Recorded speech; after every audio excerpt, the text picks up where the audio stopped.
Hello Maxime, tu m'entends? Salut. Ouais, tu m'entends bien? Impeccable. Yes, je t'entends très bien. Super. Parfait. Bon, bah, on est un tout petit peu en avance. On va attendre Ouais. 5 minutes Ok. que tout le monde nous rejoigne. Et est-ce que tu as réussi à lancer ta présentation? Tu peux peut-être, ou peut-être Ouais. attends peut-être un petit peu le temps que tout le monde arrive, comme ça va te donner la main sur la presse et j'aimerais bien présenter Ouais. un tout petit peu Ok. sur. Je sais pas comment on fait sur Zoom. Je fais un écran partagé. Ouais, c'est ça. Tu as, une option partager l'écran qui est en vert, Ok. normalement. Permettra de le faire. Si tu veux, on peut le tester comme Ouais. on a 4 Ouais, minutes. je veux bien. Ah, je peux partager un fichier Google Drive. Ça, non, ça va le faire dynamique. Alors, T'as une option comment partager l'écran. ouais. Yes. Partager. Et du coup, en fait, il faut. Ah merde, il y a une grosse barre. Ok. Du coup, il faut que je fasse ça. Et si je fais lire. Là, comme ça, c'est bien? Ouais, nickel, ça marchera du coup. Ok. D'accord. Parfait. Et ça me donne la main. Ok. Hop, hop, hop, hop, hop, hop, hop, hop. Ok, ouais, nickel. Ok, bon bah écoute, je vais essayer de prendre mon temps pour faire durer le truc. Je vais arrêter le partage. T'inquiète pas, de toute façon, je te poserai quelques questions, je pense aussi en cours Ouais, grave, de tu Facebook. m'adoreras. Cool. Et on m'entend bien avec les écouteurs? On t'entend C'est plutôt nouveau. bien, ouais. Ok, nickel. Bon, bah écoute, bon, bah, c'est cool. Tout roule. Yes. Hop. J'ai coupé Slack et mes mails, donc à moins que tu veuilles envoyer des messages pendant. Non, non, t'inquiète, c'est nickel. Non, bah c'est cool. Ouais, je t'ai rajouté un plan comme tu m'as dit. Donc, Ok, parfait. t'es de chez toi là ou t'es à Station F? Ouais, je suis de chez moi, ouais, je suis à Flatmates. Ok. Ok. C'est la résidence de Station F, je sais pas si t'as déjà. D'accord, ok. Ouais, non, je me demandais, je me disais, est-ce qu'il a dit un mot, est-ce qu'il a dit un nom de ville que je ne connais pas? Non, je suis à Paris, mais Ah, à Flatmates. La résidence, initialement, c'était uniquement pour les entrepreneurs qui habitent Station F. ok. Enfin, qui bossent à Station F, pardon. Ouais. Puis maintenant, c'est ouvert aux étudiants, donc c'est Hmm. un peu plus diversifié. C'est à côté? C'est à 15 minutes à pied de Hmm, Station cool. F. Ok, sympa. Bien joué. Ok, C'est tranquille. cool. Donc, tu es entouré de start-upers. Alors, moi, je suis plutôt entouré d'étudiants en l'occurrence, mais Ah ouais, qui ok. sont arrivés très, très massivement depuis septembre dernier. Septembre, ok. Il y avait assez peu d'entrepreneurs en fait de Station F qui venaient loger ici. Ok, Donc, c'est plutôt des étudiants. En tout cas, moi, ok, je ok. rencontre surtout des étudiants ici, quoi. Ok. Et quand tu veux monter leur boîte, tu leur commandes d'aller faire starter. C'est ça. Je fais de l'acquisition Ouais, c'est en ça. douce. Ils sont placés. Ok. Ah, c'est cool. C'est cool, c'est cool. Ok. Vous en êtes où avec le smart sitting en ce moment? C'est quoi vos sujets? Bah écoute, en ce moment, les défis de l'année, c'est petit 1, préparer la rentrée de septembre. On pense qu'elle va avoir lieu et que c'est le moment où on acquiert le gros décision, septembre. Donc on pense qu'elle va avoir lieu et on pense qu'elle va être bonne. Et petit 2, on est en train d'essayer de développer une autre activité pour mieux staffer les babysitters. Parce qu'on a, le vivier a énormément grossi pendant l'année, c'est un peu paradoxal, mais il n'y a pas d'offre en fait de job étudiant. Donc le vivier a beaucoup grossi et donc en fait on essaye de tout faire pour développer une autre activité. Donc on réfléchit à, moi j'en parle à la fin de la presse, par Mhm. exemple avec les seniors. Donc c'est pour ça que j'avais contacté des EHPAD, c'est une petite étude Ouais, de cas que je fais en média. ouais. Et vraiment voilà avec cette idée d'essayer de voir en fait s'il n'y a pas des jobs un peu connexes qui requièrent le même savoir-faire de mise en relation et les mêmes types de recrutement. Et on peut staffer du coup comme ça nos les smart teachers qui bossent et les étudiants qu'on a en base. C'est toujours un peu la mission. Donc, on fait un peu le défi du moment, essayer de voir s'il y a des trucs à faire sur ce secteur. Du coup, un peu différent. Et le problème, c'est qu'il faut qu'on se mette à tester pour voir s'il y a des subtilités dans l'opérationnel. Donc, les défis du moment, c'est celui-là. Trouver des partenaires pour vendre le service et puis faire une première POC. Globalement, ils sont intéressés, les étudiants, mais l'idée, c'est de faire une première POC pour faire en sorte de trouver qu'est-ce qui est différent entre les jobs étudiants et les jobs étudiants pour famille et les jobs étudiants pour famille. Donc voilà, un peu ça. Tu as des boîtes auxquelles tu penses d'ailleurs Ouais, dans le secteur je health tech, silver economy, tous les mots comme ça, tu me dis. Ok, c'est-à-dire des boîtes qui permettent à des étudiants de travailler sur ces secteurs-là. Ouais, ou services aux seniors plus global qui vendent aux seniors ou aux établissements et pas des résidences seniors. Plutôt ouverts Ok, qui s'adressent aux plus de 65 ans. ok, Voilà, plus globalement. Tu vois passer des trucs comme ça dans Starter ou ok. dans Ouais, d'autres c'est vrai que programmes, tu me dis, c'est une cible que les startups ciblent assez peu généralement. ouais, Les ouais, plus 65, ouais. Mm. c'est moins naturel, à part si tu as une histoire perso qui te met là-dessus, Ouais. mais c'est effectivement moins la cible, mais il y a pas mal de choses, cela dit, qui sont. Donc, c'est cool. Donc, on va Ok. essayer de s'insérer là-dedans, bah, justement, dans le réseau de la Silver Economy, tout ça. On est en plein dedans. Euh, Ça marche. Bah, tu m'en diras plus. On va commencer, je pense, la présentation. Peut-être juste introduire brièvement le Schoolab aussi, le sujet du webinaire. Donc, pour rappel, aujourd'hui, on va parler de networking en ligne et puis des différents réseaux que tu as intégrés du coup avec ta startup, le Smart Sitting, de ce qu'on peut attendre de son réseau, comment est-ce qu'on peut l'activer, comment est-ce qu'on peut le faire grandir aussi, le faire passer à l'échelle, comment est-ce qu'on peut s'en servir aussi pour arriver à ses fins. Donc ça va être, il y a un focus quand même qui va être mis sur le digital, notamment parce que les techniques de hmm, networking ont un petit peu évolué ces derniers temps. Et puis, pour présenter un petit peu Maxime, donc tu es alumni du programme Starter, donc du Schoolab, alumni du programme Pépite aussi, je crois. Ouais. ouais, Et première génération. première génération. Et puis, tu as monté une boîte qui s'appelle le Smart Sitting, qui est une des success stories qu'on a eu le plaisir d'accompagner. Donc dans l'éducation. Et puis, je te laisserai de toute façon introduire le projet. Je voulais juste rappeler, avant de commencer, que l'incubateur du Schoolab, en ce moment, enfin, va lancer très prochainement du coup le recrutement de sa prochaine promotion et que si certains d'entre vous du coup souhaitent candidater, je vais vous partager le lien d'inscription du programme. Et puis, donc, n'hésitez pas à vous renseigner sur le Schoolab et puis à me solliciter si vous avez des questions sur l'admission. Et je te laisse, Maxime, prendre la parole pour la suite de ce webinaire. Ouais. Bonjour à tous. Je vais vous partager une petite phrase que j'ai comme ça me fait une petite structure. Hop, partager, on va mettre en présentation. Ouais, voilà, super. Donc ouais, effectivement, avec Paul, on a réfléchi à un sujet, on s'est arrêté sur le fait que construire un réseau, le faire grandir, le nourrir, c'est un truc qu'il faut savoir faire, qui peut vraiment booster ton activité, ta carrière, tes ventes, enfin, énormément de choses. La boîte que tu vas monter. Et du coup, on s'est arrêté sur ce sujet. Et l'idée, c'est de prendre une partie où je partage pas mal de mes expériences et à côté, après, quelques questions-réponses sur ce sujet-là. Moi, la trame, c'est un peu que le réseau, c'est pas un gros mot. C'est un truc qui peut accélérer pas mal de choses, qui peut aussi servir à s'entraider, à rencontrer d'autres entrepreneurs qui ont les mêmes problèmes et globalement qui peut être quelque chose de très, très utile et aussi qu'il y a une méthode en fait pour le construire, le faire grandir et le consolider pour l'entretenir en fait et que ça serve au service de la boîte, de la croissance ou tout simplement de son bien-être en tant qu'entrepreneur. C'est un peu la trame et donc on a préparé ça ensemble. Je vous partage un petit mot sur moi. Donc moi je suis Maxime. Donc j'ai cofondé le Smart Marketing avec deux potes de promo il y a maintenant un peu plus de 5 ans, il y a 6 ans du coup presque. Notre objectif, c'était en fait de prendre ce moment qui est la garde d'enfants périscolaire, donc 16h-19h après l'école, qui était un moment où souvent il y avait des gens de grands talents à qui on demandait seulement de rester les bras croisés. Et nous, on s'est rendu compte qu'il y avait des étudiants créatifs, qui parlaient d'autres langues, qui savaient faire des choses, principalement des étudiants, et qu'on pouvait en fait les mettre en relation avec des familles qui voulaient elles-mêmes plus pour leurs enfants. Et donc en fait, on est arrivé avec ce concept sans que ça coûte plus cher aux familles, de bien rémunérer l'intervenant et proposer des jobs étudiants qui ont du sens, qui ont quelque chose en plus. Assez tôt, on est passé par Schoolab, Starter, Pépite Starter, en 2016. Et la même année, on a été lauréat du réseau Entreprendre. Donc assez tôt, en fait, on s'est entouré, on s'est intégré dans des réseaux. Je pense que ça nous a pas mal aidé, notamment au début, et puis aussi à grandir progressivement.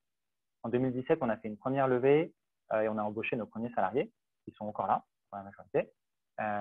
Et cette levée, elle s'est faite, on va voir, pas mal avec notre réseau. On a un peu plus d'un tiers de la levée qui s'est fait uniquement avec des gens qu'on connaissait avant la levée, uniquement du réseau, qu'on n'a même pas sollicité pour être investisseurs, qui nous ont proposé eux-mêmes. En 2019, on a été lauréat de l'IME, qui est l'Institut de mentorat de la CCI, qui a des critères à la fois de chiffre d'affaires et de croissance. Donc, ça a été aussi un booster là, qui nous aide aussi actuellement. Et en 2020, là, on est en train de réfléchir à lancer une offre pour proposer des jobs étudiants auprès de seniors, donc de plus de 65 ans. Et là-dessus, moi, je cherche des contacts d'ailleurs de boîtes dans la silver economy, dans la health tech, qui travaillent un peu les sujets donc des seniors de plus de 65 ans. Donc, si vous connaissez du monde, toujours preneur. J'aime bien rencontrer du monde. Vous allez voir un peu dans toute la presse, c'est un peu la trame. Du coup, voilà pour la présentation. Je déroule, je commence. Ouais, tu peux y aller, ouais. Donc, pour moi, comme je vous le disais, le réseau, c'est vraiment quelque chose qui va accélérer son acquisition de clients, ses ventes, sa levée de fonds, ses recrutements, qui va accélérer la recherche de locaux, enfin énormément de choses. Le réseau, en fait, ça va être une série de rencontres, une série de personnes que vous allez croiser, d'institutions, de personnes individuelles qui vont aussi peut-être changer de boulot en cours de route, que vous allez croiser et qui vont en fait accélérer un certain nombre de choses dans votre boîte. Un objectif donné, à un moment donné, que vous pouvez solliciter, et que vous allez aussi un peu entretenir une relation, parfois sur le long terme, de manière à pouvoir les solliciter à un moment donné. Ça sert aussi, et ça c'était très vrai pour nous, à se sentir entouré par d'autres entrepreneurs. Quand on est entrepreneur, on fait tous les métiers à la fois, on ne sait pas forcément tout bien faire. C'est bien parfois, quand on a un petit coup dur, d'avoir d'autres entrepreneurs à qui parler, ou bien pouvoir, quand tout va bien, échanger des bonnes pratiques et pouvoir progresser. Et donc, le réseau, c'est à la fois un accélérateur de business, en fait, et puis de l'autre côté aussi un moyen de se sentir entouré. Ça a été très vrai, par exemple, dans la promo du School Lab, où on était assez soudés et on se donnait pas mal de tips. On était ensemble à la rue de Cléry à l'époque, et on partageait vraiment ça, cette idée de pouvoir s'entraider et d'être entouré. Donc, c'est aussi une dimension pour moi du réseau, qui est aussi quelque chose d'humain en passage. Aujourd'hui, en fait, la trame que je veux partager, c'est que le réseau, en fait, ça se construit avec une certaine méthode qu'on va voir un peu aujourd'hui. Je vais plutôt parler du réseau qu'on va construire pour grandir son business ou pour accélérer un certain nombre de choses. Et donc, en fait, le réseau, je vais vous partager une méthode, rien de révolutionnaire, mais c'est bien de la reposer. L'idée, c'est de commencer à construire son réseau. Donc, comment on construit un réseau, même si on part de petit, entre guillemets, de rien, en ayant un objectif clair, mettant dans la bonne attitude et avec une méthode assez carrée. C'est exactement comme faire des ventes. On peut agrandir, constituer son réseau. Et donc, c'est un peu ce qu'on va voir aujourd'hui. Donc, le plan, globalement, on va voir comment on se constitue un objectif. On définit en fait ce à quoi doit ressembler notre réseau. On définit aussi des bornes temporelles pour ne pas passer des années et des années à agrandir son réseau. À côté, c'est important pour moi de partager la bonne attitude, notamment tout ce qui est autour de la réciprocité. Quand on intègre un réseau, il faut aussi rendre un peu ce que le réseau nous a donné. Et puis ensuite, on parle de méthode, donc très pratiquement, j'ai dit quelques études de cas que j'ai fait moi-même. Et puis, comment on peut facilement créer un réseau. Et puis, au bout d'un moment, ça c'est le top du top, faire travailler son réseau pour qu'il grandisse tout seul et qu'on progresse avec lui. Donc, c'est la structure qu'on a définie. L'idée, c'est de vous donner vraiment des clés très pratiques pour pouvoir, demain, vous dites, OK, aujourd'hui, j'ai l'impression qu'il me manque des contacts dans tel secteur, comment je vais les chercher. Et ça, cette idée en trois parties, c'est vraiment d'avoir une méthode un peu clé en main pour ça. Quoi qu'il arrive, après, moi, je suis toujours chaud pour discuter. Donc, si vous voulez en reparler, même après cette présentation, vous passez par Paul et moi, je suis prêt à partager mon expérience plus en détail aussi. Donc, si je commence le niveau 0, l'étape 0, en fait, quand on crée un réseau, c'est de définir un objectif. Ça paraît bête, mais en fait, le réseau, il peut servir à tout et n'importe quoi. Ça ne sert à rien d'avoir 2000 contacts dans son carnet d'adresse si on ne sait pas quoi en faire. En revanche, si on a une idée, il faut toujours être un peu en phase avec ses besoins. Est-ce qu'en ce moment, vous cherchez des locaux? Est-ce qu'en ce moment, vous cherchez des partenaires dans l'éducation nationale? Est-ce qu'en ce moment, vous cherchez des premiers testeurs pour votre produit? Donc, en fait, il faut être en phase avec ses besoins, les besoins qu'on a. Partir de là, savoir les décrypter pour ensuite pouvoir dire, OK, en fait, je pense que rencontrer telle personne ou tel type de personne va accélérer, va dans l'objectif, dans mon objectif et va accélérer, en fait, mon objectif, en fait, va permettre d'atteindre mon objectif. Et surtout, ça, je vais insister énormément, quand on est dans l'optique d'agrandir son réseau et donc quand on est dans ce moment où on accélère son réseau, il faut se mettre des bornes chronologiques, sinon on peut passer un temps fou sur LinkedIn, à cliquer partout, dans la vraie vie, à contacter plein de gens. à se faire plein d'événements en virtuel ou en physique à l'époque où il y en avait. Et en fait, pour moi, le réseau, il se constitue par phase, il se constitue par vague avec un objectif donné. Et il ne faut pas passer des heures et des heures dessus pour être efficace. Ce que j'aime bien faire, moi, avant de me lancer, à chaque fois que j'avais eu besoin en fait, d'agrandir mon réseau avec un objectif donné, c'est que j'encapsule dans une phrase. Je me dis, en fait, mon objectif, c'est que dans 2 mois, j'ai rencontré, par exemple, 10 dirigeants de start-up dans la santé qui font plus de 1 million de chiffre d'affaires pour pouvoir discuter avec eux de l'organisation du marché, de comment on fait un appel d'offres public, voilà. Donc, je définis un objectif qui est apprendre quelque chose ou accélérer mes ventes ou avoir mes premiers testeurs. Je définis une borne chronologique pour ne pas y passer des mois et des mois. Et à côté, je travaille, on va le voir tout de suite, mon persona pour voir qui je souhaite rencontrer et comment. Donc, si je split un peu, il faut avant tout se poser la question, faire un réseau, encore une fois, pour faire un réseau, ça ne sert à rien. Qu'est-ce que tu cherches dans ton réseau? À quoi il va te servir? C'est un outil, le réseau, le même où c'est un outil pareil que tes clients, pareil que tout ce que tu peux avoir comme asset dans ta boîte. Le réseau, c'est un asset, c'est quelque chose qui a de la valeur. Et donc, en fait, il faut que tu vois à quoi il va te servir. Et donc, en fait, est-ce que tu vas accélérer tes ventes? Est-ce que tu vas accélérer ta levée de fonds? Le réseau, c'est un immense accélérateur de levée de fonds. Quand tu connais les gens, tu as 3/4 des questions un peu filtres, un peu de base qui sautent et qui, en fait, les gens qui te connaissent de près ou de loin, ils vont être beaucoup plus chauds pour investir beaucoup plus. Donc, ta levée de fonds, est-ce que tu veux accélérer ta connaissance du secteur? Ça peut être noble aussi, discuter avec d'autres boîtes du secteur. Est-ce que tu veux accélérer les retours sur ton produit par tes premiers utilisateurs ou au contraire par d'autres utilisateurs? Tout simplement, comme je disais, est-ce que tu veux t'entourer d'entrepreneurs? Prends ce temps-là avant de te lancer dans le réseau pour choisir plutôt un axe et pouvoir le travailler. Il vaut mieux en fait agrandir son réseau un peu par vague et par opportunités successives que plutôt de créer un réseau un peu partout et se perdre en fait à contacter plein de gens différents avec plein de messages différents parce qu'on se perd. Donc en fait là, moi par exemple aujourd'hui, je cherche à agrandir ma connaissance du secteur dans tout ce qui est silver economy senior. En fait, je vais contacter des gens du coup en rapport là-dedans et je vais me faire là dans les 2 prochains mois contacter un certain nombre de personnes, de boîtes dans ce secteur pour savoir un peu les dynamiques et savoir un peu comment ça se structure. Donc c'est un exemple en fait très personnel, très actuel, mais c'est important de définir un objectif. Ensuite, ça c'est assez intéressant. Une fois qu'on a défini un objectif, on va définir un persona. Qui est-ce que tu souhaites contacter en tant que personne individuelle ou encore une fois en tant qu'institution? Donc, quel est le secteur, quel est le métier, quel est le type de structure de la personne, est-ce que c'est un homme, une femme, quel âge, où est-ce qu'il se trouve? Parce que tu peux aussi agrandir ton réseau en passant par des lieux ou des réseaux déjà constitués. Quelles sont ses par affinité, quels sont ses goûts, quel journal il lit, enfin, voilà, pour aller. L'idée, c'est qu'en fait, tu vas devoir aller chercher des personnes. Et donc, en fait, il faut savoir qui tu vas chercher. Ça paraît très bête, mais ça vaut le coup de prendre de préparer ce moment-là. Et donc, en fait, c'est un peu exactement comme la vente. Il faut connaître ses habitudes en étant assez précis. Donc, un exercice que j'aime bien, moi, c'est par exemple se dire, si je dois rencontrer un patron du CAC 40 qui va m'aider dans ma boîte, qui va accélérer ma boîte, c'est tu as une marque de mode, rencontrer Bernard Arnault de LVMH, ben, c'est cool. Donc, en fait, tu peux te poser en fait, cet objectif. Et là, c'est un conseil que je donne. Vraiment, vraiment, pas se limiter, il faut être ambitieux. On n'a pas besoin d'avoir un réseau préexistant, d'avoir un nom connu, je ne sais pas quoi. C'est du travail et du temps pour constituer son réseau. Et donc, en fait, pose-toi cette question. Si tu dois rencontrer un patron du CAC 40, ça serait cool. Tu te donnes 2 mois pour rencontrer une personne qui est dans le top 20 d'LVMH. Tu fixes ce truc, c'est ton soleil, ton étoile qui va te guider. Et du coup, tu fonces là-dedans. Et il n'y a pas de limite, en fait. Il faut être ambitieux. Et donc, en fait, quand tu définis ton persona, c'est bien de le rendre concret. Pas que ça soit un truc en disant bah, c'est des femmes entre 40 ans qui habitent à Marseille. Rends les choses concrètes. C'est qui, en fait? Quel patron du CAC 40 tu veux rencontrer? Quelle personne un peu médiatique tu veux rencontrer? Dans quel type de boîte tu travailles? Donc, fais comme ça ce genre de travail de liste et de personnification de ton personnage. Par exemple, voilà, je disais, tu veux faire une levée de fonds dans le monde du luxe, rencontrer des cadres d'LVMH qui ont un peu d'argent de côté, ça peut être cool en termes d'accélérateur de réseau pour ton business et puis aussi en termes d'argent. Bah, du coup, tu listes, tu contactes ces personnes-là avec un bon message. On va voir tout ça évidemment après.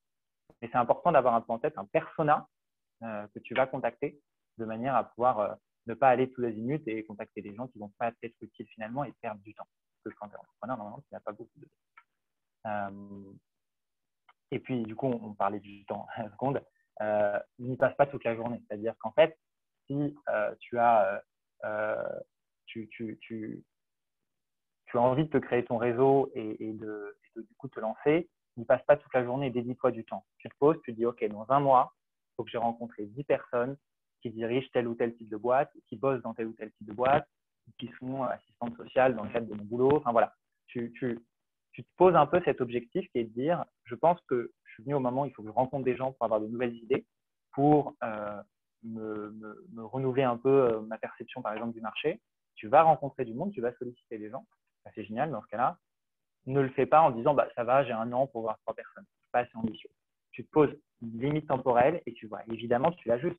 Parce que peut-être que c'est beaucoup plus facile de rencontrer des dirigeants dans tel secteur ou tel secteur, de rencontrer des décideurs dans tel secteur et tel secteur. Et donc, du coup, c'est peut-être en cours de route, peut-être que tu ajustes ton objectif. Mais c'est important d'avoir un objectif et de le confronter en permanence. Exactement comme quand on, dans son business, en fait, au quotidien, par exemple, quand on fait de la vente. Donc, ça ressemble pour moi pas mal. Et donc, c'est important de se borner en termes de temps. Donc, pour résumer, vraiment, au début, c'est important de se fixer donc, un objectif concret. Qu'est-ce que tu veux tirer de cette démarche, de créer un réseau? Deuxièmement, qui est-ce que tu vas contacter? Et troisièmement, fixe-toi des bornes pour pas que tu passes toute ta journée à faire du réseau et que tu oublies tout le reste. Parce que ça peut être aussi un peu addictif de rencontrer des gens, cumuler des gens dans une liste et puis aller en contacter. Donc, sur cette première partie, en fait, l'idée, c'était vraiment de poser les bases et de pouvoir dire que créer son réseau, ça se fait avec un objectif, une volonté et du coup, aussi un peu une ambition de pas se limiter.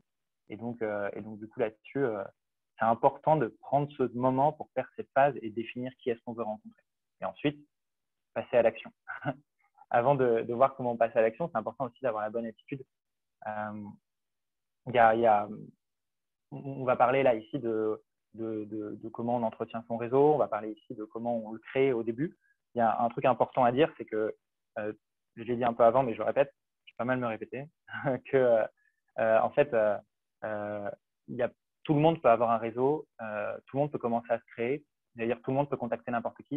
Il ne faut pas se limiter. C'est pas parce que en fait, moi je connais personne, j'ai pas fait telle ou telle école, du coup je vais avoir du mal à contacter telle ou telle personne. Ça c'est faux. Il faut y aller. C'est pas parce qu'on n'a pas fait HEC, c'est pas parce que je ne sais pas quoi qu'on peut pas aller contacter des gens et aller les solliciter. Les gens aiment beaucoup échanger, aiment beaucoup parler, aiment beaucoup aider des entrepreneurs en devenir.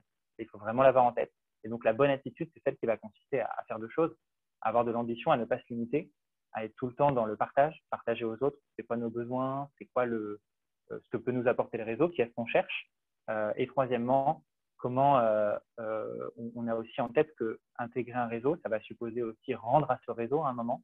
Et donc, du coup, avoir en tête de pouvoir avoir un peu cette notion de réciprocité en tête qui consiste à rendre un peu ce qu'on nous a donné. C'est très vrai, par exemple, dans le réseau Entreprendre, c'est une des valeurs cardinales, c'est-à-dire qu'au début, tu récupères beaucoup, tu as un prêt d'honneur, tu rencontres des entrepreneurs, ils vont te mettre en relation avec plein de dirigeants d'entreprises du coin, mais au bout d'un moment, il va falloir, quand toi, tu deviens aussi un entrepreneur un peu installé, que tu rentres. Parenthèse aussi, c'est un peu ce que je suis en train de faire aujourd'hui avec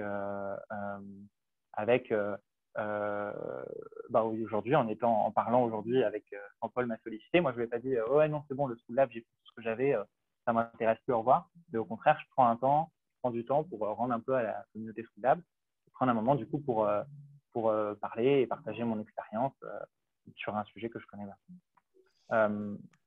Maxime, j'ai une coup, petite question ouais, ouais. sur le persona. Parce que Ouais, souvent, les entrepreneurs, quand ils ouais. lancent, quand ils ont un objectif de prospection ou de réseautage, ils ont plusieurs personas en tête. Ils ne savent pas forcément quel est le bon. Comment tu t'y prends, toi, pour Ouais, savoir quel est le bon persona et comment tu le valides? ouais. Bah, c'est un peu en fait comme la vente, il y a un petit côté test and learn. Au début, en fait, ça peut venir soit un peu naturellement en disant ah ouais, c'est cool si on peut contacter Bernard Arnault, franchement, ce serait trop bien. Tu vois, un truc un peu schématique. Et dans ce cas-là, tu fonctionnes par étapes. Tu vois, tu remontes les gens dans ton secteur, par exemple. Toi, sinon, effectivement, au début, moi, par exemple, c'est une étude de cas à la fin, j'ai voulu contacter des gens dans les EHPAD, dans les maisons de retraite. Et au début, je ne savais pas trop qui contacter. Et donc, en fait, ce que j'ai fait, c'est que j'ai pris un peu un panel. Donc, il y avait dedans des animateurs, des assistants sociaux, des directeurs, voilà, plein de professions autour des EHPAD. Et j'ai contacté plein de gens un peu en faisant des canaux séparés. Et je les ai contactés avec un message qui leur est propre et je les ai sollicités. Ils m'ont répondu et en fait, assez vite, je me suis rendu compte que le décideur, c'est le directeur. Et donc, en fait, à partir de là, j'ai focus mon réseau sur uniquement rencontrer des directeurs d'établissement, des directeurs d'EHPAD. Et du coup, je l'ai fait en apprenant. Mais OK, j'ai quand même au passage appelé 3 assistants sociaux, deux animateurs et entre guillemets, j'ai perdu du temps. Mais en fait, j'en ai pas perdu, j'ai juste affiné mon persona en cours de route.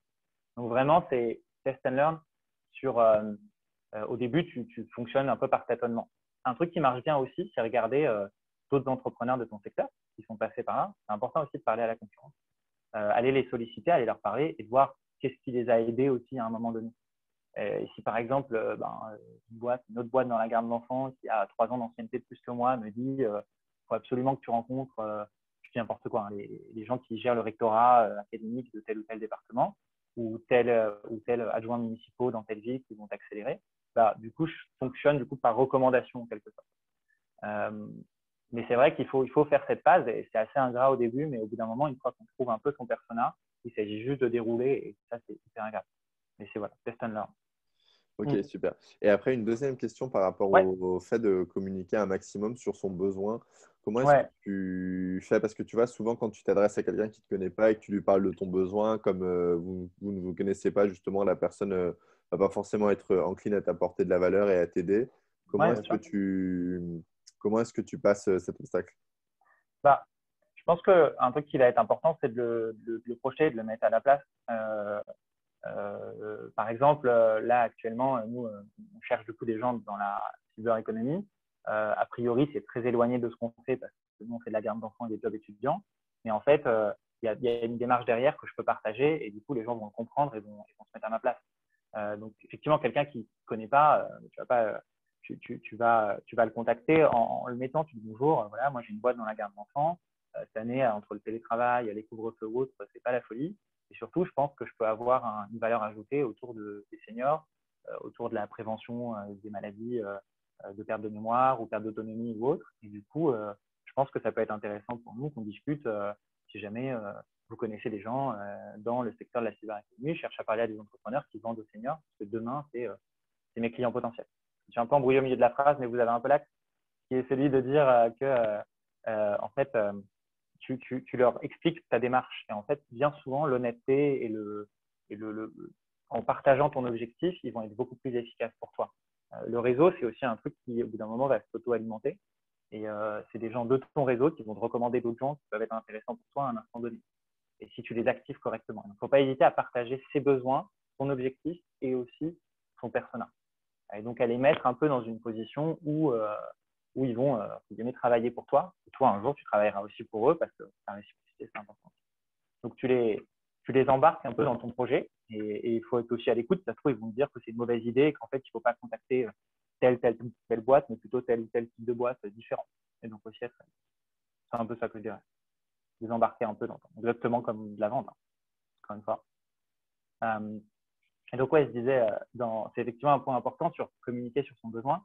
On disait avec objectif, persona et dans une moindre mesure proportion temporelle, c'est important de les communiquer. C'est important de les communiquer. Ça veut dire que c'est important il y a beaucoup de rencontres qui vont être faites aussi un petit peu par hasard. Nous, en tout cas, ça nous est pas mal arrivé. C'est une addition en fait de scratch, de rencontres un peu au hasard. C'est le collègue de la dentiste de ton oncle qui connaît telle personne. Et nous, ça nous est arrivé de rencontrer des mentors qui nous suivent depuis le début par des gens qui ne sont pas du tout dans le milieu startup. Évidemment, c'est beaucoup plus logique, hein, ça paraît logique de parler plutôt dans son milieu. Il ne faut pas hésiter au repas de Noël ou au prochain repas de famille à dire en fait, vous pouvez m'aider en faisant ça. En fait, les gens aiment beaucoup aider. Et quand tu communiques sur ton besoin et quand tu dis que tu as besoin de rencontrer telle personne, ça va accélérer. On parlait des EHPAD tout à l'heure. Moi, en fait, il y a une stagiaire qui bossait chez nous. Sa tante, elle dirige la fédération des EHPAD d'Île-de-France. C'est parce que je lui ai dit qu'on est en train de chercher ça en exploration du marché qu'elle a dit, mais moi, ma tante, elle peut. Et maintenant, cette tante, on est en dialogue quasi permanent. C'est des rencontres un peu de hasard. Un petit chiffre là-dessus. Nous, on a 30% de notre levée de fonds qui s'est faite avec des rencontres avant même de la lancer. C'est des rencontres de mentors, au Soula par exemple, des rencontres un peu au hasard de gens, tiens, je crois que mon oncle, il investit dans les startups, tu veux que tu le rencontres, voilà, des potes à nous. C'est aussi des alumni de notre école, soit qu'on a provoqué, soit qui est venu un peu au hasard. Mais c'est important, en fait, une fois que tu as défini ton objectif et ton persona, de les communiquer un maximum. On disait il y a 2 secondes à l'école, ça c'est hyper important. De parler aux autres. Alors, la question qui peut venir, c'est où est-ce qu'on commence quand on veut créer un réseau. Pour avoir commencé à créer un réseau, il faut commencer par les atouts qu'on a déjà, on en a forcément. Si vous avez fait une école, une fac, un IAE ou je ne sais quoi, du coup, vous avez les alumni, en fait, le réseau des alumni, les anciens de votre école. Ça, c'est une fibre qui est de plus en plus développée, qui est assez puissante. Les alumni des écoles, donc être capable de pouvoir les solliciter. Aussi son réseau, comme on a dit, proche ou perso. Quand on est dans un incubateur, chacun arrive avec son réseau, chacun arrive avec des gens qui connaissent, qui peuvent peut-être pas activer eux, mais qui peuvent faire activer à leurs copains. Et puis vous allez avoir aussi vos camarades de promo si vous êtes étudiant. Et évidemment, toute personne qu'on rencontre. Et donc en fait, il faut vraiment avoir l'idée que les fondations du réseau, elles vont venir de là. Elles vont venir en fait des premiers cercles des gens qu'on connaît. Amis d'enfance, amis de son école, profs. Et donc une fois qu'on a défini son persona et son objectif, il faut regarder si dans tous les réseaux qu'on fréquente déjà, il n'y a pas des gens qui collent. Et donc par exemple, aller contacter des alumni de son école en disant voilà, moi je lance une boîte dans la garde d'enfants, j'ai vu que vous bossez dans l'éducation nationale, ça m'intéresse de discuter, est-ce qu'on peut se prendre un moment et on s'appelle. Et c'est comme ça en fait que les choses se font. Du coup, je vais un peu plus loin. Dès qu'on a les premiers contacts, c'est important en fait d'entretenir le réseau et de le travailler. C'est un peu lié c'est autre chose que la réciprocité, mais c'est assez lié. C'est important en fait, le réseau, comme les ventes, il faut être organisé. Il faut avoir un CRM, ou en tout cas un tableau de suivi de qui on a rencontré et de où est-ce qu'on veut aller avec cette personne. Alors, ça fait un peu cynique que je vous dis ça, mais quand on est dans l'optique d'un réseau un peu pour le business ou pour une levée de fonds, il faut avoir un peu ça en tête. Donc, dès qu'on rencontre quelqu'un, on sait que par exemple, il a déjà investi dans une ou deux boîtes, on le tag futur investisseur et on lui donne des nouvelles un peu dans ce sens-là. Si on n'a pas encore lancé son produit et qu'une personne nous dit ah bah tiens c'est trop bien, dès que tu l'as lancé, moi je suis prêt à tester, je suis utilisateur déjà d'autres solutions, on met à recontacter quand le produit sera lancé. Et ce genre de choses. Une fois qu'on a attrapé un contact, il faut vraiment avoir en tête de l'informer régulièrement et de le nourrir en fait. Les gens vont être assez sensibles en général, enfin, c'est rare les gens comme ça, à des relations un peu que tu vas nouer sur le long terme et quand tu les engages, quand tu leur partages des choses, quand tu les informes, ça va être assez, il y a vraiment un lien qui va se créer et ça va être beaucoup plus facile de les activer au moment où tu auras besoin d'eux. Donc toute rencontre est bonne à prendre, elle peut être intéressante et peut-être qu'elle ne colle pas à notre objectif du jour, mais que dans 2 mois, elle va coller à notre prochain objectif ou dans 1 an ou dans 6 mois. Et nous, on a des gens qu'on a rencontrés en 2015 et en 2017, lors de notre levée, on les a activés comme investisseurs assez facilement. Et comment tu sais, Maxime, du coup, à quel moment tu te dis, OK, cette personne-là avec qui on a échangé par mail ou lors d'un Ouais, événement, c'est une personne que je vais pouvoir activer, qui aura envie d'avoir de mes nouvelles ouais, et qui va se sentir impliqué dans le projet, quoi. ouais. Il y a 2 choses. Il y a une question d'état d'esprit. Il y a des gens qui sont comme ça, qui aiment rencontrer, qui aiment aider, qui aiment partager. Donc, il faut les mettre de côté, ces gens-là. Ça vaut de l'or. Et puis, à côté, c'est encore une fois en rapport avec ton objectif. Quand tu vas partager ton objectif et tu vas partager ton persona, euh, tu sens que dans ta base, un peu dans ton tableau de suivi un peu des gens que tu vas rencontrer, il y a des gens qui collent, tu les actives, tu leur demandes. Il faut aller au-devant des gens. Euh, voilà, là actuellement, je cherche à rencontrer pas mal de gens dans la cyber economy. On s'est vu il y a 2 ans à tel événement. Je crois que toi, tu as une boîte qui s'adresse aux seniors. Est-ce qu'on peut s'appeler? Tu vas au-devant et en fait, ça, tu peux te permettre de le faire parce que tu l'as rencontré il y a X temps et tu t'es dit, tiens, intéressant à recontacter quand on ouvrira les seniors ou quand il faut discuter de la cyber economy avec eux, par exemple. Donc, c'est les gens qui viennent vers toi autant que les gens que tu rencontres. Il faut avoir une idée précise de comment les solliciter dans le futur. Ça n'empêche qu'on peut faire des rencontres juste pour papoter, encore une fois, se soutenir en tant qu'entrepreneur, mais un peu avoir ça en tête. Et chaque rencontre qu'on fait, il faut un peu garder une trace. Et puis, si c'est intéressant, si c'est une personne vraiment intéressante, qui par exemple est un potentiel investisseur, lui donner des news régulièrement. Et surtout, à chaque fois que tu donnes des nouvelles, tu essaies de l'engager, de l'activer.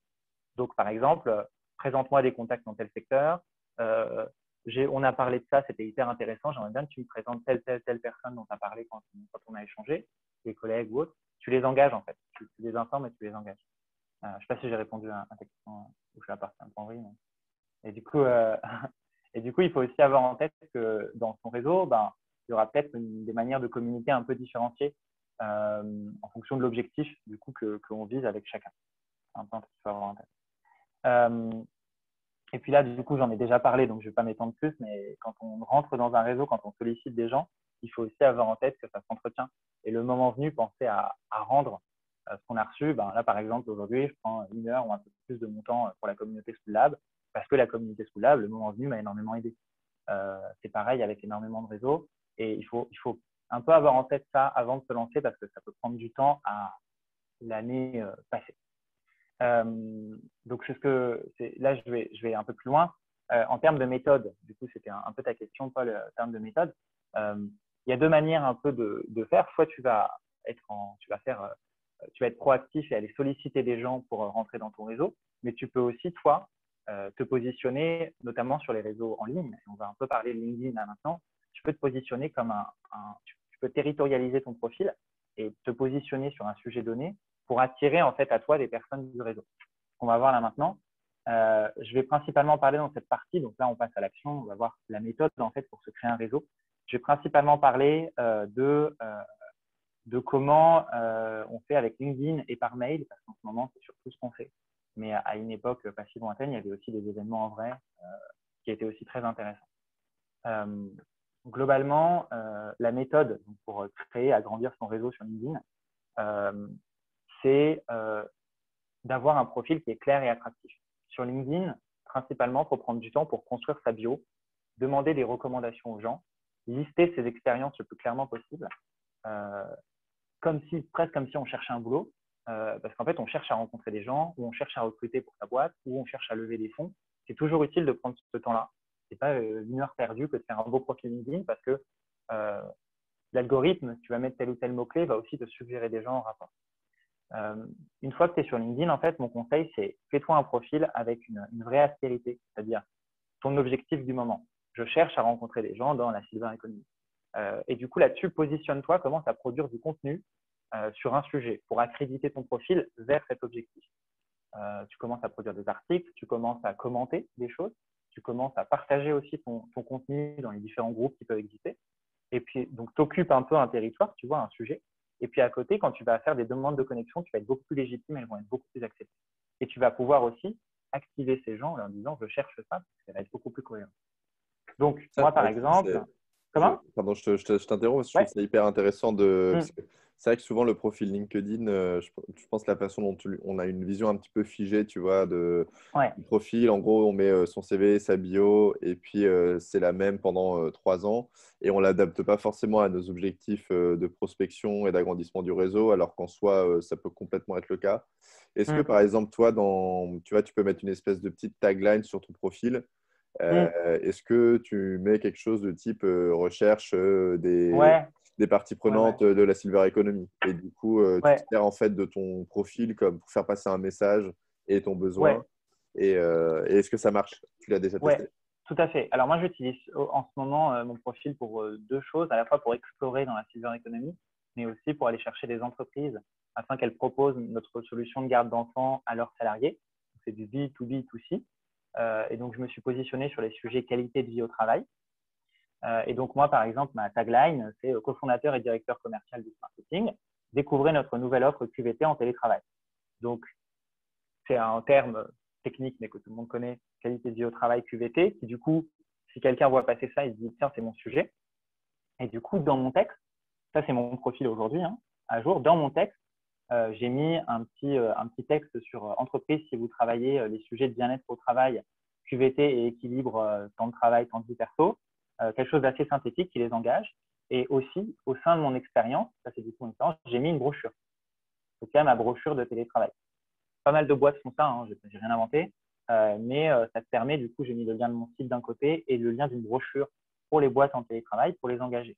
Et en fait, en ce moment, sur LinkedIn, on va en parler tout de suite, mais avec LinkedIn, j'ajoute pas mal de gens sur ce secteur de QVT, donc des RH ou des responsables QVT de boîtes, pour que le moment donné, j'ai constitué un réseau et le moment donné, je peux les engager quand je vais commencer ma campagne de recrutement. J'ai aussi mis, ça c'est assez utile, je fais une petite parenthèse, j'ai mis aussi que je suis lauréat du réseau Entreprendre pour aussi accréditer ma démarche. que bon, moi, j'ai créé ma boîte après mes études, j'ai qu'une seule expérience, une seule entrée sur LinkedIn, malheureusement. Mais du coup, je ferai ça. Le moment où je vais commencer à activer les seniors un petit peu plus, je vais peut-être mettre que j'ai créé une deuxième boîte qui va s'appeler comme ci, et je vais détailler l'offre un peu en détail. Donc vraiment, petit pitch de la boîte, la valeur ajoutée que tu apportes, ce que tu fais toi dans la boîte, et tu interpelles la personne que tu vas parler. La petite ligne, le petit axe, c'est intéressant parce que c'est ce qui apparaît quand tu fais des demandes de connexion. Donc, c'est important qu'elle soit le plus précis possible et le plus actionnable possible. Donc ça c'est mon profil actuellement. Il y a toujours des choses à améliorer, mais il transforme pas mal en ce moment. Plutôt content. Mais du coup, c'est sur un autre sujet. Quand tu Ouais, dis qu'il transforme pas mal, c'est-à-dire c'est quoi? À quoi tu le mesures? Quels sont… ouais ben, moi, du coup, j'ai entrepris pas mal de faire du business développement sur LinkedIn. J'ai Sales Manager et j'ai plugué avec un outil qui s'appelle Prospecting. Et en fait, ce que je fais, c'est que je contacte avec un court message assez actionnable des RH ou des responsables QVT dans les boîtes. Je suis en contact, je sais pas, une cinquantaine par jour. Et j'affine en permanence, je fais différents canaux en fait d'ajout et j'affine en permanence cette stratégie pour aller viser, c'est test and learn qu'on a dit tout à l'heure. Aujourd'hui, c'est des responsables RH. Peut-être qu'il faut que j'affine et que je vais apprendre que c'est les responsables RH développement qu'il faut que je contacte. Et du coup, je vais progressivement affiner ma cible, affiner mon persona et contacter. Et donc, quand je dis qu'ils transforment, c'est que, les gens m'acceptent dans leur réseau, donc je peux leur envoyer un message librement derrière, plus long que les 140 caractères du début quand tu demandes une connexion. Et deuxièmement, les gens répondent à mon message et me posent des questions. Donc, ils transforment en fait commercialement. J'ai des leads grâce à LinkedIn aujourd'hui. C'est aussi vrai parce que beaucoup de choses se sont transférées à LinkedIn en ce moment dans le business développement ou autre. Donc oui, c'est un profil qui transforme parce que je l'ai territorialisé et j'ai produit aussi du contenu en rapport. On verra à la fin, à la présentation, comment j'ai pu faire ça. C'est ce qu'on disait en fait. Du coup, une fois que tu as travaillé ton profil, tu crées du contenu et tu le diffuses. Ça, par exemple, j'ai été sollicité il y a 2 jours par, je crois que c'est un mec qui m'a dit bonjour Maxime, étant donné la dimension commerciale, puisque j'ai mis que je suis directeur commercial, il m'a sollicité de votre poste. Je vous invite à lire cet article que j'ai rédigé qui devrait vous intéresser. Je suis preneur de votre avis. Alors ça, c'est un peu pushy, mais c'est toujours intéressant. Quelqu'un qui dit c'est commercial et je t'apporte du contenu, je t'apporte une valeur ajoutée sur LinkedIn. Voilà un contenu qui peut t'intéresser. Clique. Et du coup, après, moi, je vais peut-être avoir plus tendance à l'accepter parce que je me dis, le jour où j'aurai besoin, évidemment, je peux voir son métier, là, je l'ai caché, mais le jour où j'aurai besoin d'aide sur le commercial, je le sollicite. Et donc, en fait, peut-être que lui, il me sollicite maintenant pour entrer dans mon réseau LinkedIn. Je vais dire oui aujourd'hui parce qu'il m'a apporté de la valeur ajoutée, mais c'est peut-être que dans 6 mois, qu'il va me transformer et que je vais faire une formation avec lui ou je ne sais quoi. Mais en tout cas, il a occupé le terrain et il m'a envoyé et il est venu me solliciter avec quelque chose. Son intention est claire. Lui, je pense que son objectif, c'est recruter des leads parmi les directeurs commerciaux. Il m'en faut 300 en 2 mois. Et du coup, il fait ça, à mon avis, à la chaîne, j'espère. Mais du coup, moi, en face, j'accepte la demande parce qu'elle m'apporte de la valeur ajoutée. Et donc, il a grandi son réseau comme ça et il peut le solliciter. Donc, comme je disais, après, tu lances des intros un peu comme à la manière de cette personne. Intéressant aussi, ça, c'est un truc à savoir. En ce moment, les gens sont pas mal en télétravail et ils ont à la fois, certains ont du temps, certains ont un peu moins de temps. C'est un peu paradoxal, mais en tout cas, les gens veulent du contact et on dit en ce moment, et moi, je l'ai validé, que c'est quand même plus facile de proposer des visios et d'arriver à faire des visios. Donc, contacter les gens avec LinkedIn, Prospecting, on va le voir tout de suite, ou participer à des événements même virtuels extrêmement ciblés, poser des questions ou autres. Et c'est assez facile de provoquer des visios en ce moment. J'espère trop pour longtemps, mais bon, en tout cas, en profitons de la situation. Et donc, du coup, c'est facile de demander à des gens des contacts et ces gens-là vont prendre 10 minutes pour un rapide appel téléphonique. Moi, je l'ai fait pas mal pour explorer différents sujets ou faire du business développement. Ouais. Je vous ai préparé des petites études de cas rapides. On a encore le temps de les brosser. Alors, du coup, c'est ce que je vous disais. Du coup, on en a parlé un peu avant. Moi, mon but, à partir de novembre 2020, c'était de capturer des leads parmi des RH qui s'intéressent à la qualité de vie au travail afin qu'elles proposent, qu'elles soient prescriptrices du smart marketing à leurs salariés. Et donc, en fait, qu'est-ce que j'ai fait? J'ai changé mon profil. J'ai créé du coup du contenu comme un article sur le télétravail, par exemple. Et du coup, je partage cet article à différents RH. Donc, qu'est-ce que j'ai fait? J'ai pris mon LinkedIn en Sales Manager. Je l'ai branché avec un outil qui s'appelle Prospecting qui me permet d'automatiser d'automatiser des envois de messages, des connexions, etc. Si vous ne connaissez pas, c'est plutôt pratique si c'est bien fait.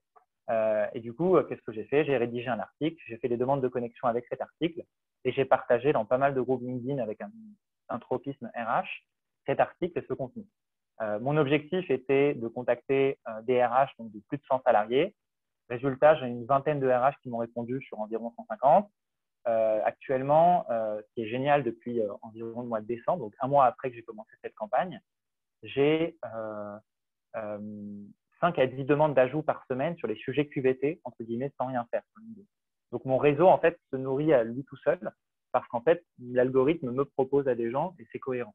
Du coup, ils disent, ben voilà, il y a une offre QVT, ça m'intéresse parce que moi, je source ce genre d'offre. Voilà. Donc, à la fois, je me fais solliciter commercialement sur ce sujet parce que je suis directeur commercial. À la fois, il y a des demandes, du coup, intéressantes et des leads qui viennent à moi tout seul. Donc, ça, c'est une dimension intéressante du réseautage en ligne. C'est qu'au bout d'un moment, ça s'auto-nourrit, l'algo bosse pour toi. Et du coup, tu peux te retrouver en fait, à avoir des demandes de connexion que tu n'as même pas provoquées parce que tu es déjà territorialisé.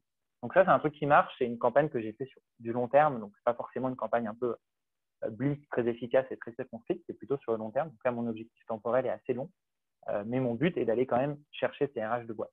J'ai quand même travaillé mon persona parce que je veux qu'elle fasse plus de 100 salariés et qu'elle soit plutôt en forte croissance.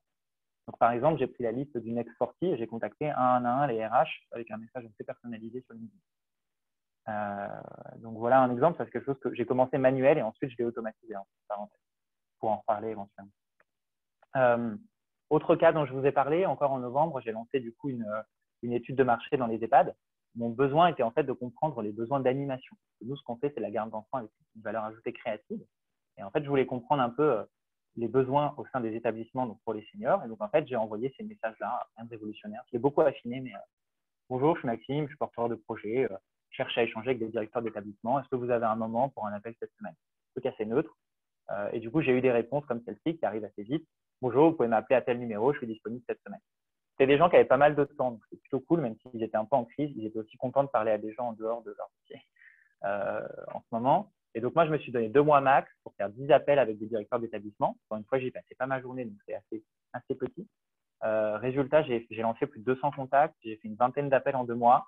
Et sur ces 20 appels, il y a environ 50% qui seraient prêts à transformer une offre ensemble, qui m'ont dit tenez-moi au courant de l'offre que vous allez créer ou ce genre de choses. Donc, globalement, j'ai lancé en fait des ballons d'essai pour mieux comprendre les besoins de mes potentiels prospects. Et en fait, derrière, j'ai du vrai business qui s'est créé, donc c'est plutôt cool. Donc voilà pour un exemple. Un dernier exemple qui est assez intéressant, c'était il y a longtemps, en juillet 2018. Donc lui, il s'est fait uniquement par mail. On avait pour objectif en fait de rencontrer au moins 5 dirigeants d'entreprises dans les services à la personne, plutôt garde d'enfants. C'est des boîtes qui font entre 10 et 200 millions de chiffres d'affaires. Et nous, on voulait rencontrer des dirigeants pour discuter avec eux un peu des dynamiques de marché. Donc ça, c'est une démarche que je vous conseille. Et donc, en fait, ce que j'ai fait, c'est que je me suis donné un mois et en fait, on est parti des alumni de notre école. On est parti de contacts qu'on nous a recommandés. On est aussi rentré on est aussi passé par des réseaux pro et des fédérations. Et on a contacté du coup à la fois LinkedIn, à la fois par mail, en testant des mails. C'était un truc un peu à la main, en testant des mails. Donc, on a envoyé donc, plein de messages à plein d'acteurs de la garde d'enfants, service à la personne, à domicile, etc. Et donc, on a eu près de 30 contacts. On a fait 5 ou 6 rencontres. On a fait 5 appels, 7 rendez-vous en physique. Et on a notamment rencontré le numéro 3 du groupe qui est leader sur le marché, qui fait 200 millions de CA. Et donc, on l'a vu et on se donne des nouvelles récemment depuis. Alors, c'est notre concurrent, mais on ne sait pas ce que ça peut donner dans le futur. Et donc, on est pas mal en contact. Et depuis, avec 3 acteurs, on se tient pas mal au courant. On se tient au courant. Donc, en fait, ça passe simplement. Voilà. Là, par exemple, j'ai une personne du coup d'une de ces boîtes qui est revenue vers moi un an après de lui-même. Je lui avais renvoyé un message, enfin, mon associé Edwin avait renvoyé un message. Bonjour, comment ça va, bonne année, etc. Merci pour ton message, ça fait un an qu'on s'est vu. Tiens, j'y pense, faut que tu rencontres ma collègue en marketing, je t'envoie le contact. Est-ce que tu es dispo? Et donc, en fait, petit à petit, on réseaute au sein de l'entreprise, on rencontre des gens. Et l'avantage, c'est que du coup, tu es un peu en phase avec ton marché. Eux, ils ont une vision beaucoup plus haute que toi parce que tu viens de démarrer. Et nous, on a fait assez tôt finalement l'histoire de la boîte. Et on a rencontré ces gens-là et peut-être qu'un jour, on bosse avec eux, ils accélèrent notre business, ils nous rachètent, je ne sais pas, il y a plein de choses à faire. Et donc, on a juste planté une graine il y a longtemps qui germe depuis et qui va devenir un bel arbre. Donc, si je conclue un peu rapide, je pense que c'est important du coup, quand tu te lances dans une démarche réseau, de définir ton objectif. Je pense qu'il faut aussi se mettre dans la bonne attitude, à la fois de réciprocité, à la fois d'ambition, de ne pas se limiter dans ses contacts et d'être vachement tourné vers l'extérieur, de partager tes besoins. Et puis ensuite, au niveau de la méthode, il faut organiser, avoir un tableau de suivi, savoir un peu comment activer potentiellement tous les contacts que tu as et voilà, ne pas se limiter, suivre un peu, être assez régulier dans ces prises de contact et dans aussi c'est le moment où tu donnes des nouvelles. Donc, c'est un peu mon message. Et le message, c'est qu'il faut être ambitieux. Tout le monde a un réseau et il grandira avec vous si vous avez l'intention que ce soit le cas, quoi. C'est un peu ça. C'est un peu ça. Si je devais résumer un peu, effectivement, ce que je dis, ça serait là. Voilà. Ok, super. Merci beaucoup, Maxime. T'es arrivé au terme de ta présentation. On est d'accord? Ouais, Ouais. ouais, Ok. Et on va peut-être prendre quelques questions. J'en ai vu quelques-unes, notamment de Caroline, ouais, qui avait des questions à propos de prospecting. ouais, Tu peux peut-être présenter un peu l'outil. Je ne sais pas si tout le ouais, monde est familier de ce que ouais. c'est, de ce à quoi ça sert. Alors, Prospecting, ouais, c'est un outil assez simplement qui permet d'automatiser un certain nombre d'actions sur LinkedIn. Donc, comme tous les outils d'automatisation, ça peut sentir l'automatisation, donc il faut bien le faire. Moi, mon avis, en fait, c'est d'utiliser Prospecting. Donc, en fait, qu'est-ce qui se passe? Tu es sur LinkedIn, tu extrais en fait tes contacts dans Prospecting et ensuite, tu as une liste de personnes que tu peux contacter. En fait, tu peux soit les connecter avec eux, visiter leur profil, leur envoyer un message. Une fois que c'est des connexions à toi, tu peux leur envoyer un mail. Enfin, voilà, tu peux faire énormément de choses. Et en fait, Prospecting, c'est un outil d'automatisation. Et comme tous les outils d'automatisation, il te permet d'accélérer les choses, mais ça ne va pas te dispenser des bonnes pratiques qui sont celles de être le plus personnalisé possible, le plus pertinent et d'apporter de la valeur à ton interlocuteur. Et donc, en fait, Prospecting te permet d'accélérer, c'est-à-dire qu'au lieu d'envoyer 20 messages LinkedIn copier-coller, tu les envoies en un clic. Mais il faut quand même, à mon avis, ne pas le faire avec du gros volume. Ou sinon, faire comme j'ai fait moi, tu contactes plein de gens, puis ensuite, au fur et à mesure des réponses, tu affines ton persona, et du coup, après, tu contactes des gens assez précis. Euh, ouais, Ouais, c'est assez c'est-à-dire que puissant là-dessus. Ouais, en fait, dis-moi. tu vas commencer par ajouter un persona assez large, par exemple RH, Mmh, mettons. Et ouais, puis ensuite, tu vas recevoir un certain nombre de réponses. Il y a un persona plus précis qui sera plus représenté que les autres. Et du coup, tu ne vas ajouter plus que celui-ci et c'est n'écrire ça. plus qu'à lui. C'est-à-dire que les gens Intéressant. vont te répondre désolé, monsieur, pour votre besoin. Tu vas essayer d'exprimer ton besoin le plus synthétique possible, en peu de caractère.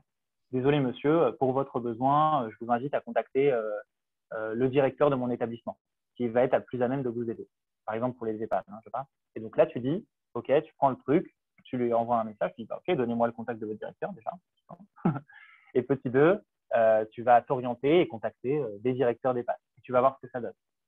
Le directeur, il va peut-être te dire, ah ben non, c'est pas moi qu'il faut contacter, c'est le directeur régional. Et de fil en aiguille, tu remontes un peu comme ça le fil jusqu'à trouver ton persona. Ouais. Ok, C'est un outil en fait qui te permet d'accélérer, d'automatiser en fait. Ouais. ok, super. Et est-ce qu'il y a on a une question d'Eric qui te demande s'il y a des profils qui sont inspirants sur LinkedIn et que tu recommandes, que toi tu suis peut-être personnellement et que tu pourrais nous parler. Ouais. Alors, euh, LinkedIn, moi, je m'y suis mis vraiment cette année. Je vais pas dire ça, mais avant, voilà, on avait fait notre première campagne vraiment de gros réseaux pour la levée par mail, via les alumni. Je travaille beaucoup plus là cette année. Je suis beaucoup plus pour aller contacter des gens que lire ou nourrir. Je sais qu'il y en a qui misent vraiment leur stratégie sur LinkedIn, soit parce que leur business est connexe, soit parce que ils ont trouvé la formule magique. Il y en a qui publient énormément de choses. J'ai pas forcément de profil qui me vient, mais en fait, moi, ce que j'aime sur LinkedIn, c'est les gens qui vont partager assez honnêtement les choses sans être forcément formatés, qui vont mettre des messages parfois à chaud sur des choses qu'ils réalisent, ils se rendent compte et qui sont un minimum sincères. Et donc là, tu as quelques-uns, malheureusement pas de nom qui est en tête, mais tu as quelques-uns qui sont comme ça, qui vont te mettre les messages classiques, un peu caricature de LinkedIn, très formaté, cher réseau, je suis extrêmement content d'être beaucoup plus sincère en fait. Je dis pas que LinkedIn c'est le nouveau Facebook, mais presque. Ouais. Et est-ce que, ça, tiens, c'est une question, est-ce que vous savez Ouais, un petit peu, bon, c'est peut-être difficile à dire parce que le confinement est passé par là, mais est-ce que, en gros, la prospection que vous avez faite sur LinkedIn réussit à compenser d'autres techniques de prospection que vous pouviez utiliser avant, comme l'événementiel, euh, ouais. avant le confinement? Alors, c'est dur à dire parce Ouais, que moi, je vais pas chercher les mêmes types de personnes. C'est-à-dire, en fait, sur LinkedIn, je vais chercher des boîtes pour du B2B2C. Avant, moi, mon acquisition était exclusivement B2C. Là, je teste un nouveau du coup canal. J'ai également utilisé LinkedIn pour faire de l'exploration dans un nouveau secteur. Et donc, c'est difficile de répondre, mais je pense que oui, il y a un vrai potentiel sur LinkedIn. Tu peux vraiment aller chercher des gens intéressants, aller contacter des gens que tu n'aurais pas forcément contactés de base. Et il y a des vraies personnes qui te répondent et tu peux faire des vrais appels, des vraies rencontres, des vrais visios, juste sur un contact sur LinkedIn si les choses sont bien faites. Si ton profil est clair, si tu leur apportes de la valeur, par exemple avec un contenu, ou si ta démarche est pertinente pour eux. Il faut que tu les embarques en fait dans ton objectif et dans ta démarche. Et donc, je pense qu'il y a moyen, ouais. Mais je ne peux pas te répondre directement, oui, ouais, LinkedIn a compensé. c'est Mm. sûr. Et après, on a une autre question à propos levée de fonds, de Ouais, Caroline à nouveau, de savoir pourquoi ouais, est-ce que tu avais levé, à quel moment vous l'aviez décidé et pourquoi aussi. ouais, ouais. Ouais. Donc, nous, on a fait une levée de fonds en seed moyen à un moment où, en fait, on voulait, à la fois, euh, on voulait recruter des personnes parce qu'on avait vraiment trouvé le product market fit et qu'en fait, on avait aussi stabilisé nos métiers. Et on s'est rendu compte qu'on avait besoin de deux choses. Petit 1, d'opérationnel pour continuer à améliorer les choses. Et petit 2, faire rentrer un peu du sang neuf pour avoir de nouvelles idées, faire rentrer des expertises, toujours avec cette idée de recruter des gens plus compétents que soi sur les sujets clés. Et donc, en fait, c'est à ce moment-là qu'on a levé avec du coup voilà, l'idée de pouvoir payer des salaires de personnes qui vont accélérer les choses. Et ça a payé parce que on est passé de 3 à 7 et on a carrément accéléré, monté en gamme sur énormément de sujets et on a fait monter la boîte à un nouveau niveau, quoi. C'est ça l'objectif. Accélérer en fait les choses et accélérer le rythme de croissance notamment. Ok, super. S'il n'y a pas d'autres questions dans le chat, moi j'ai fait un petit peu le tour aussi des questions que j'avais. Je te les ai posées en cours de route. Ouais, On va peut-être conclure en te remerciant beaucoup pour ce webinaire que tu avais préparé, pour ta présentation, pour la clarté de tes explications. Toute la partie aussi étude de cas qui m'a permis de rentrer un peu plus dans le vif du sujet. Merci infiniment, Maxime, merci à toi pour pour l'invite. pour la réciprocité dont tu as fait preuve et qui, en plus de ça, illustre très bien ce que tu as dit à propos du réseau, du fait de l'entretenir et de continuer à lui apporter de la valeur. Et je te souhaite donc une très bonne après-midi. Bah, pareil, Et puis, je te tiens au courant pour les sujets de la silver economy. Ouais, Je rappelle aussi aux entrepreneurs que, enfin, a priori, ils auront accès à ta présentation. Ça ne pose ouais, ouais, ouais. pas de Ouais, je problème. vais Ouais, donc, regarder, je pense que c'est bon, hein. ok, on pourra partager les contenus avec eux. Et puis la vidéo sera ensuite diffusée sur YouTube. Je t'enverrai le lien pour que tu Génial, y aies accès. Super. Merci beaucoup, Maxime. super. Bah, merci à toi pour l'invitation, merci à tous ceux qui ont assisté. Bonne journée, Bonne à journée à toi. bientôt. Salut. Salut.